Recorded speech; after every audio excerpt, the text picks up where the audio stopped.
Tenemos el placer de presentarles las grabaciones inéditas de los relatos del Dr. Watson sobre las extraordinarias hazañas del detective Sherlock Holmes. Los casos de Sherlock Holmes. Hoy les ofrecemos la segunda y última entrega de La Banda de Lunares.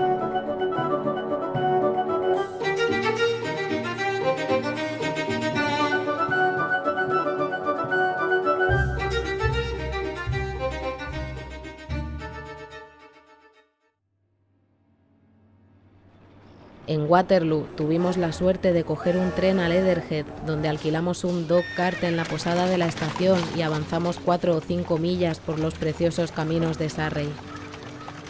Era un día perfecto, con un sol brillante y algunas nubes algodonosas en el cielo. Los árboles y los setos del borde del camino echaban sus primeros brotes verdes y el aire estaba lleno del agradable olor de la tierra húmeda. Al menos para mí, había un extraño contraste entre la dulce promesa de la primavera y la siniestra pesquisa en la que estábamos metidos. Mi compañero se sentó al frente del dog cart con los brazos cruzados, el sombrero calado hasta los ojos y la barbilla hundida en el pecho, sumido en las más profundas reflexiones. Sin embargo, de repente se sobresaltó, me golpeó en el hombro y señaló hacia los prados. «¡Mire allí!», dijo. Una finca muy arbolada se extendía en una suave pendiente, espesándose en una arboleda en el punto más alto. Entre las ramas sobresalían los gabletes grises y el alto tejado de una mansión muy antigua. «¿Stoke Moran?», preguntó. «Sí, señor. Esa es la casa del doctor Grimesby Roylott», comentó el conductor. «Veo que hay obras en marcha», dijo Holmes. «Ahí es a donde vamos». «Por allí está el pueblo», dijo el conductor, señalando un grupo de tejados a cierta distancia a la izquierda. «Pero si quieren llegar a la casa, les resultará más corto cruzar este escalón y luego por el sendero que cruza esos campos. Allí está, por donde camina esa dama». «Y la dama, me imagino, es la señorita Stoner», observó Holmes protegiéndose los ojos. «Sí, creo que lo mejor es hacer lo que nos sugiere». Bajamos, pagamos el importe del viaje y el dog cart partió ruidosamente de vuelta a Leatherhead. «Me pareció conveniente», dijo Holmes mientras subíamos la escalera, «que ese tipo creyera que habíamos venido como arquitectos o por algún asunto en concreto relacionado con la obra. Puede que así evitemos que cotille. Buenas tardes, señorita Stoner. Ya ve que hemos cumplido nuestra palabra». Nuestra clienta de la mañana se apresuró a salir a nuestro encuentro con un rostro que delataba su alegría. «Les he estado esperando con impaciencia», exclamó, estrechándonos calurosamente la mano. «Todo ha salido espléndidamente. El doctor Roylott ha ido a la ciudad y es improbable que regrese antes del anochecer». «Ya hemos tenido el placer de conocer al doctor», dijo Holmes, y en pocas palabras esbozó lo ocurrido. A la señorita Stoner le palidecieron hasta los labios al escucharlo. «¡Cielo santo!», exclamó. «Entonces, ¿me ha seguido?». «Eso parece». «Es tan astuto que nunca sé cuándo estoy a salvo de él. ¿Qué dirá cuando regrese?». «Debe tener cuidado, pues podría encontrar que hay alguien más astuto que él tras su pista. Esta noche debe encerrarse lejos de él. Si se muestra violento, la llevaremos a casa de su tía en Harrow. Ahora debemos aprovechar el tiempo al máximo, así que tenga la amabilidad de llevarnos inmediatamente a las habitaciones que debemos examinar». El edificio era de piedra gris manchada de líquen, con una parte central alta y 2 alas curvadas como las pinzas de un cangrejo que se proyectaban a cada lado. En una de estas alas las ventanas estaban rotas y tapadas con tablones de madera, mientras que el tejado estaba parcialmente hundido, una imagen de ruina. La parte central estaba algo mejor conservada, pero el bloque de la derecha era relativamente moderno y las persianas de las ventanas, con el humo azul que se elevaba de las chimeneas, mostraban que era donde residía la familia. Se había erigido un andamio contra el muro del extremo y la mampostería había sido rota, pero no había señales de obreros en el momento de nuestra visita. Holmes caminó lentamente de arriba abajo por el césped mal cortado y examinó con profunda atención el exterior de las ventanas. Esta, supongo, pertenece a la habitación en la que usted solía dormir, la del centro a la de su hermana y la contigua al edificio principal a la del doctor Roylott. Exactamente, pero ahora duermo en la de en medio. Entiendo que hasta que terminen las reformas. Por cierto, no parece haber ninguna necesidad urgente de reparaciones en este muro. No, no las había. Yo creo que era una excusa para sacarme de mi habitación. ¡Oh! Eso es significativo. Veamos. Por la parte de atrás corre el pasillo al que dan estas 3 habitaciones. Por supuesto, tiene ventanas, ¿verdad? Sí, pero muy pequeñas. Demasiado estrechas para que pase nadie. Como ambas cerraban sus puertas por la noche, sus habitaciones eran inaccesibles por este lado. ¿Ahora tendría la amabilidad de entrar en su habitación y echar el cerrojo de los postigos? La señorita Stoner así lo hizo, y Holmes, tras un examen cuidadoso a través de la ventana abierta, intentó por todos los medios forzar el postigo, pero sin éxito. No había rendija por la que pudiera pasar un cuchillo para levantar el cierre. Luego, con su lupa, examinó las bisagras, pero eran de hierro macizo, firmemente empotradas en la sólida mampostería. Dijo, rascándose la barbilla perplejo. Mi teoría ciertamente presenta algunas dificultades. Nadie podría pasar por estos postigos si están atrancados. Bueno, veamos si el interior arroja algo de luz sobre este asunto. Una pequeña puerta lateral conducía al corredor encalado al que daban los 3 dormitorios. Holmes se negó a examinar la tercera habitación, así que pasamos inmediatamente a la segunda, en la que dormía ahora la señorita Stoner y donde su hermana había encontrado su fatal destino. Era una habitación pequeña y sencilla, de techo bajo y una chimenea abierta al estilo de las antiguas casas de campo. En un rincón había un baúl marrón, en otro una cama estrecha con una colcha blanca y a la izquierda de la ventana una mesa de tocador. Estos artículos con 2 pequeñas sillas de mimbre constituían todos los muebles de la habitación, a excepción de una alfombra cuadrada de Wilton en el centro. Las tablas del suelo y el revestimiento de las paredes eran de roble marrón carcomido, tan viejo y decolorado que quizá databa de la construcción original de la casa. Holmes llevó una de las sillas a un rincón y se sentó en silencio, mientras sus ojos recorrían la habitación de arriba a abajo, absorbiendo cada detalle. ¿Con qué comunica ese timbre?, preguntó por fin, señalando una gruesa cuerda de campana que colgaba junto a la cama y cuya borla llegaba hasta la almohada. Va a la habitación del ama de llaves. Parece más nuevo que el resto de cosas. Sí, se puso hace solo un par de años.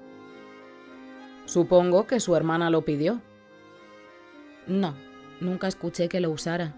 Cuando necesitábamos algo íbamos a buscarlo nosotras mismas. Entonces parece innecesario colocar ahí una cuerda tan bonita. Tendrán que disculparme unos minutos mientras examino este suelo.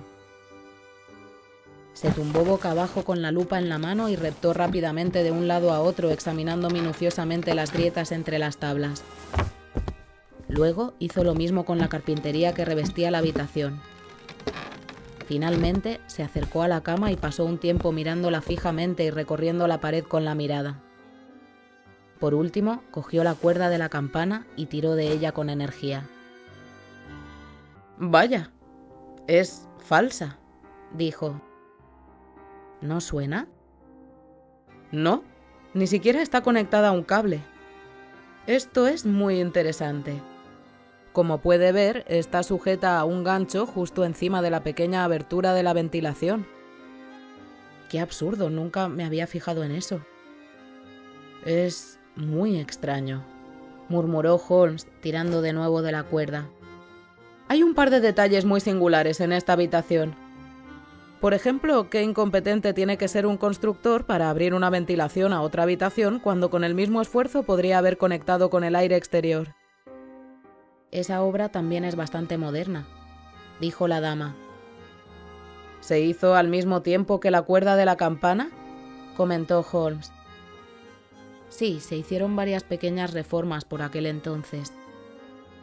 Parecen haber sido de lo más interesante. Cuerdas de campana falsas y conductos de ventilación que no ventilan. Con su permiso, señorita Stoner, llevaremos ahora nuestra investigación a la otra habitación. La habitación del Dr. Grimesby Roylott era más grande que la de su hijastra, pero estaba amueblada con igual sencillez. Una cama turca, una pequeña estantería de madera llena de libros, la mayoría de carácter técnico, un sillón junto a la cama, una sencilla silla de madera contra la pared, una mesa redonda y una gran caja fuerte de hierro eran las principales cosas que se podían ver. Holmes caminó lentamente por la habitación y examinó cada una de ellas con el mayor interés. ¿Qué hay aquí dentro?, preguntó, golpeando la caja fuerte.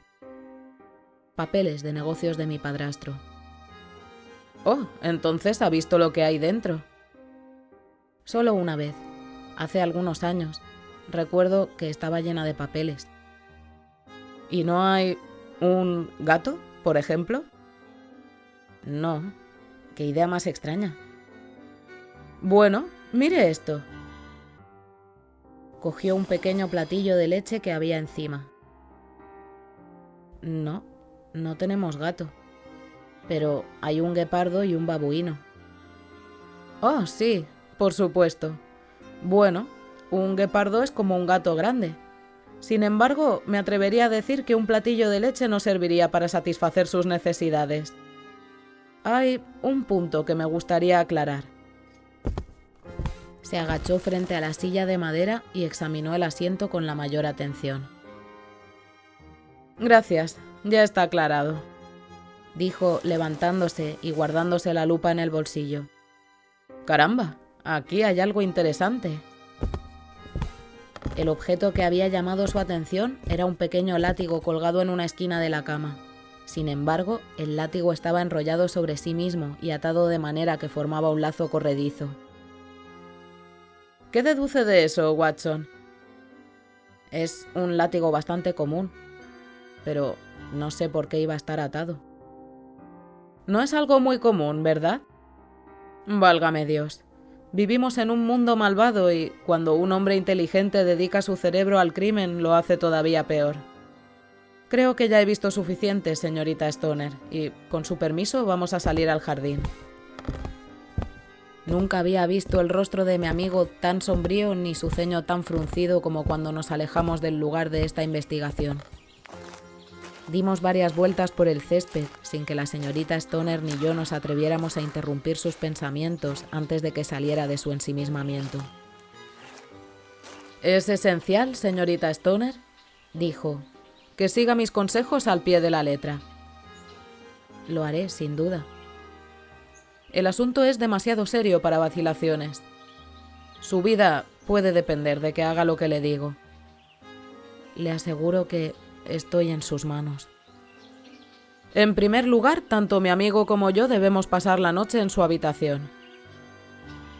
Tanto la señorita Stoner como yo lo miramos asombrados. «Sí, debe ser así. Permítame que me explique. Creo que aquella es la posada del pueblo, ¿verdad?»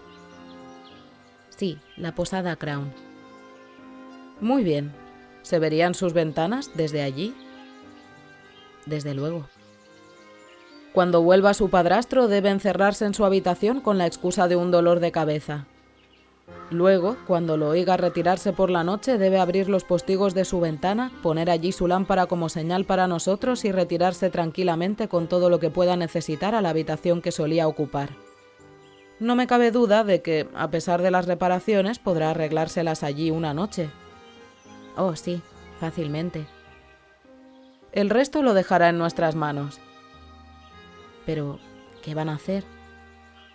Pasaremos la noche en su habitación e investigaremos la causa de ese ruido que la ha perturbado. Yo creo, señor Holmes, que usted ya se ha formado una opinión, dijo la señorita Stoner, poniendo la mano en la manga de mi compañero. Quizá. Entonces, por compasión, dígame cuál fue la causa de la muerte de mi hermana. Preferiría tener pruebas más claras antes de hablar. Al menos puede decirme si mi propio pensamiento es correcto y si murió de algún susto repentino. No, no lo creo. Creo que probablemente haya una causa más tangible. Y ahora, señorita Stoner, debemos dejarla, porque si el doctor Roylott regresara y nos viera, nuestro viaje habría sido en vano. Adiós, y sea valiente, porque si hace lo que le he dicho, puede estar segura de que pronto alejaremos los peligros que la amenazan. Sherlock Holmes y yo no tuvimos dificultad en alquilar un dormitorio y una sala de estar en la posada Crown. Estaban en el piso superior y desde nuestra ventana podíamos ver la puerta de la avenida y el ala habitada de la mansión Stoke Moran. Al anochecer, vimos pasar al doctor Grimesby Roylott en su carruaje, con su enorme figura recortada junto a la pequeña silueta del muchacho que lo conducía. El chico tuvo alguna dificultad para abrir las pesadas puertas de hierro, y oímos el ruido ronco de la voz del doctor, y vimos la furia con la que le sacudió con los puños cerrados. El carruaje siguió adelante, y unos minutos después vimos una luz repentina entre los árboles cuando se encendió la lámpara en una de las salas de estar. ¿Sabe, Watson?, dijo Holmes mientras nos sentábamos juntos en la creciente oscuridad. Realmente tengo algunos escrúpulos respecto a llevarle conmigo esta noche. Hay un elemento evidente de peligro. ¿Puedo serle de ayuda? Su presencia podría ser inestimable. Entonces iré sin falta. Es muy amable de su parte. Habla de peligro, así que evidentemente ha visto usted más que yo en esas habitaciones. No, no es eso, pero me imagino que puedo haber deducido un poco más que usted. Porque en cuanto a ver, supongo que vio todo lo que yo vi. No vi nada notable, excepto la cuerda de la campana, y confieso que no me imagino qué propósito podría tener. ¿Vio también la ventilación? Sí, pero no me parece que sea muy extraño tener una pequeña abertura entre dos habitaciones. Era tan pequeña que apenas podría pasar una rata. Sabía que encontraríamos una ventilación incluso antes de venir a Stoke Moran. Querido Holmes. Oh, sí, lo sabía. ¿Recuerda que en su declaración la muchacha dijo que su hermana podía oler el puro del doctor Roylott? Eso me sugirió inmediatamente que debía haber comunicación entre las dos habitaciones. Solo podía ser pequeña o se habría comentado en la investigación del forense. Así deduje que habría una ventilación. ¿Pero qué puede tener eso de malo? Bueno, al menos hay una curiosa coincidencia de fechas. Se abre una ventilación, se cuelga una cuerda y la dama que duerme en esa cama muere. ¿No le parece significativo? Todavía no consigo ver ninguna conexión. ¿Observó algo peculiar en esa cama? No. Estaba fijada al suelo. ¿Había visto usted alguna cama asegurada de esa manera? No puedo decir que la haya visto antes. La dama no podía mover su cama. Debía estar siempre en la misma posición relativa a la ventilación y a la cuerda, que así debemos llamarla, ya que claramente nunca fue pensada para tirar de una campana. ¡Holmes! Parece que vislumbro vagamente lo que está insinuando. Tenemos el tiempo justo para detener un crimen sutil y horrible. Bastante sutil y bastante horrible. Cuando un médico se echa a perder, es el peor de los criminales. Tiene nervio y tiene conocimiento. Palmer y Pritchard estuvieron en la cumbre de su profesión. Este hombre va aún más lejos, pero creo, Watson, que nosotros podremos llegar todavía más lejos. Sin embargo, ya asistiremos a suficientes horrores antes de que termine la noche. Así que, ahora, por el amor de Dios, fumemos tranquilamente una pipa y ocupemos nuestra mente en algo más alegre durante unas horas. Cerca de las 9, la luz entre los árboles se extinguió y todo quedó oscuro en la mansión. Lentamente pasaron 2 horas y entonces, de repente, justo al dar las 11, una única luz brillante apareció frente a nosotros. «Es nuestra señal. Viene de la ventana central», dijo Holmes levantándose de un salto. Al salir, intercambió unas palabras con el posadero explicando que íbamos a hacer una visita tardía a un conocido y que era posible que pasáramos la noche allí. Un momento después estábamos en el oscuro camino, con un viento frío en nuestras caras y una luz amarilla titilando frente a nosotros a través de la penumbra para guiarnos en nuestra sombría misión. No tuvimos mucha dificultad para entrar en los terrenos, pues había brechas sin reparar en el viejo muro del jardín. Abriéndonos paso entre los árboles, llegamos al césped, lo cruzamos y estábamos a punto de entrar por la ventana cuando de un grupo de arbustos de laurel surgió lo que parecía un niño horrible y deforme, que se arrojó sobre la hierba con los miembros retorcidos y luego corrió rápidamente por el césped hacia la oscuridad. «¡Dios mío!», susurré. «¿Ha visto eso?». Holmes estuvo por un momento tan sobresaltado como yo. En su agitación, cerró su mano como una tenaza alrededor de mi muñeca. Luego, soltó una risa baja y acercó los labios a mi oído. «Es una casa encantadora», murmuró. «Ese era el babuino». Había olvidado las extrañas mascotas que tenía el doctor. También había un guepardo. Quizá podríamos encontrarlo sobre nuestros hombros en cualquier momento. Confieso que me sentí más aliviado cuando, siguiendo el ejemplo de Holmes y quitándome los zapatos, me encontré dentro del dormitorio. Mi compañero cerró los postigos sin hacer ruido, movió la lámpara de la mesa y echó un vistazo alrededor de la habitación. Todo estaba como lo habíamos visto durante el día. Luego, acercándose a mí y haciendo una trompetilla con la mano, me susurró de nuevo en el oído tan suavemente que me costó distinguir sus palabras. El menor sonido sería fatal para nuestros planes. Asentí para mostrar que le había escuchado. Debemos sentarnos sin luz. De otra forma, la vería a través de la ventilación. Asentí de nuevo. No se duerma. Su vida puede depender de ello. Tenga la pistola lista por si la necesitamos. Yo me sentaré al lado de la cama y usted en esa silla. Saqué mi revólver y lo puse en la esquina de la mesa. Holmes había traído una caña larga y delgada y la colocó en la cama a su lado. Junto a ella puso la caja de cerillas y el cabo de una vela. Luego apagó la lámpara y nos quedamos en la oscuridad. ¿Cómo olvidar jamás aquella vigilia terrible? No podía oír ningún sonido, ni siquiera su respiración, y sin embargo sabía que mi compañero estaba sentado con los ojos abiertos, a pocos pies de mí, en el mismo estado de tensión nerviosa que yo. Los postigos cortaban el menor rayo de luz y esperamos en la oscuridad más absoluta.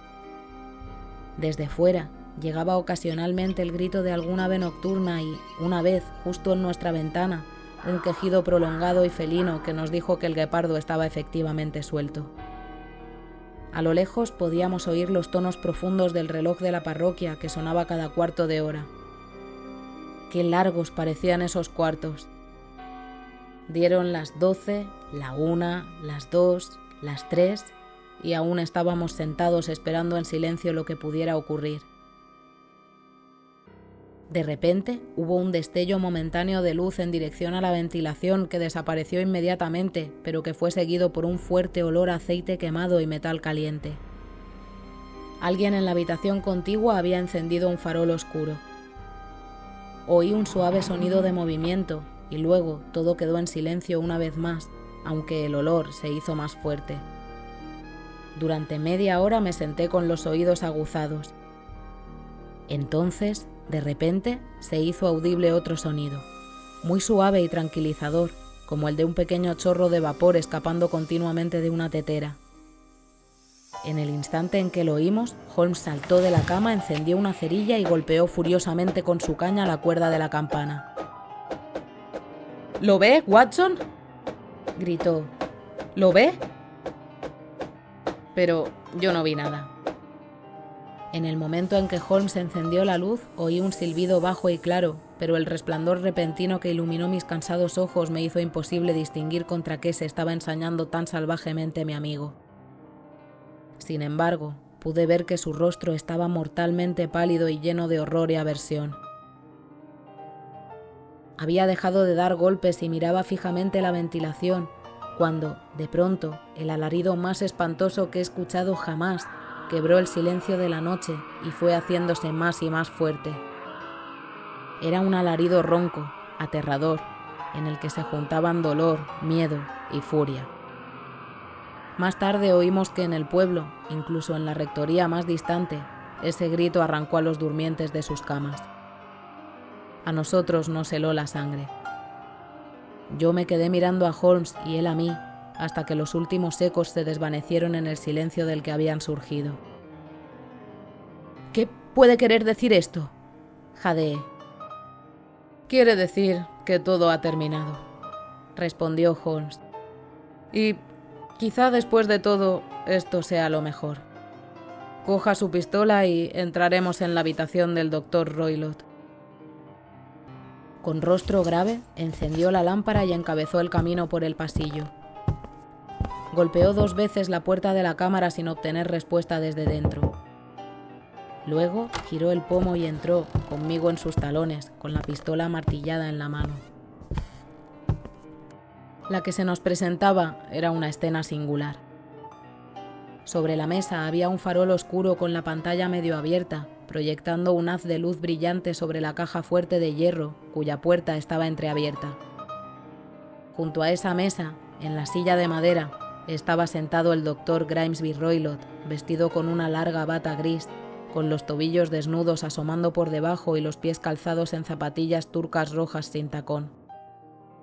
Sobre su regazo tenía aquel curioso látigo corto con un lazo en un extremo que habíamos visto durante el día.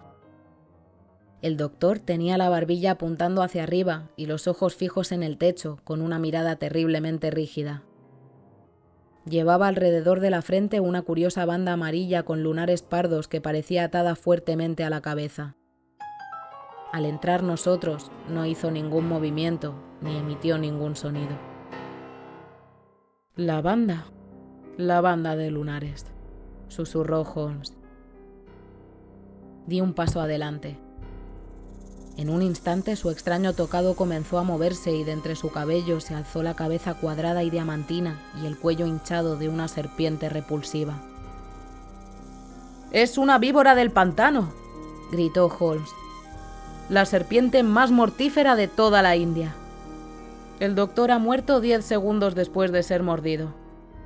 La violencia, en verdad, cae sobre el violento, y el intrigante cae en la fosa que excava para otro. Arrojemos a esta criatura de vuelta a su guarida y luego podemos llevar a la señorita Stoner a un lugar seguro y avisar a la policía del condado de lo que ha pasado aquí». Mientras hablaba, cogió rápidamente el látigo del regazo del hombre muerto y lanzando el lazo alrededor del cuello del reptil, lo apartó de su horrible percha, lo llevó con el brazo extendido y lo arrojó dentro de la caja fuerte que cerró seguidamente. Estos son los hechos reales de la muerte del Dr. Grimesby Roylott de Stoke Moran. No es necesario, por tanto, que alargue un relato que ya se ha extendido demasiado, contando cómo dimos la triste noticia a la aterrorizada chica, cómo la llevamos en el tren de la mañana al cuidado de su buena tía en Harrow, o cómo el lento proceso de investigación oficial llegó a la conclusión de que el doctor encontró su destino mientras jugaba imprudentemente con una mascota peligrosa. Lo poco que me quedaba por descubrir del caso me lo contó Sherlock Holmes mientras volvíamos al día siguiente. «Había llegado», dijo, «a una conclusión totalmente errónea, lo que muestra, querido Watson, lo peligroso que es siempre razonar con datos insuficientes. La presencia de los gitanos y el uso de la palabra banda, que la pobre chica usó sin duda para describir lo que había vislumbrado a la luz de su cerilla, fueron suficientes para llevarme por un camino totalmente equivocado. Solo puedo reclamar el mérito de haber reconsiderado instantáneamente mi posición cuando me quedó claro que cualquier peligro que amenazara a un ocupante de la habitación no podría provenir ni de la ventana ni de la puerta. Mi atención se dirigió rápidamente, como ya le he comentado, a la ventilación y a la cuerda de campana que colgaban hasta la cama. El descubrimiento de que era falsa y de que la cama estaba fijada al suelo instantáneamente me suscitó la sospecha de que la cuerda estaba allí como un puente para algo que pasaba a través del agujero y que llegaba a la cama. La idea de una serpiente se me ocurrió al instante, y cuando la relacioné con mi conocimiento de que el doctor estaba provisto de un suministro de criaturas de la India, sentí que probablemente estaba en el camino correcto. La idea de usar una forma de veneno que no pudiera ser descubierta por ninguna prueba química era justo lo que se le ocurriría a un hombre inteligente y despiadado que había tenido un entrenamiento oriental. La rapidez con la que actuaría semejante veneno sería también, desde su punto de vista, una ventaja. Tendría que ser un forense muy perspicaz para distinguir los dos pequeños orificios oscuros que mostrarían dónde habían actuado los colmillos venenosos. Luego pensé en el silbido. Por supuesto, debía de llamar a la serpiente de vuelta antes de que la víctima pudiera verla con la luz de la mañana. La había entrenado, probablemente con la leche que vimos, para que regresara a él cuando la llamara. La pasaría a través de la ventilación a la hora que considerara más oportuna, con la certeza de que se arrastraría por la cuerda y caería en la cama. Podría morder o no morder a la ocupante, y es posible que la muchacha se librase durante todas las noches de una semana, pero antes o después recibiría la mordedura fatal. Había llegado a estas conclusiones incluso antes de entrar en la habitación del doctor. Una inspección de su silla me mostró que tenía la costumbre de ponerse de pie en ella, lo que, por supuesto, sería necesario para alcanzar el conducto de ventilación. La vista de la caja fuerte, el platillo de leche y el látigo con lazo fueron suficientes para disipar finalmente cualquier duda que pudiera quedarme. El ruido metálico oído por la señorita Stoner fue, obviamente, causado por su padrastro cerrando apresuradamente la puerta de la caja fuerte para dejar dentro a su terrible ocupante. Una vez formada mi opinión, ya conoce los pasos que tomé para ponerla a prueba. Oí silbar a la criatura, como sin duda usted también lo hizo, e instantáneamente encendí la luz y la ataqué. Con el resultado de que volvió a pasar por el conducto de ventilación. Y también con el resultado de hacer que se volviera contra su amo al otro lado. Algunos de los golpes con mi bastón debieron hacer mella y despertar su temperamento de serpiente, de modo que se abalanzó sobre la primera persona que vio. Así que, sin duda, soy indirectamente responsable de la muerte del Dr. Grimesby Roylott. Pero debo de decir que no creo que pese mucho en mi conciencia.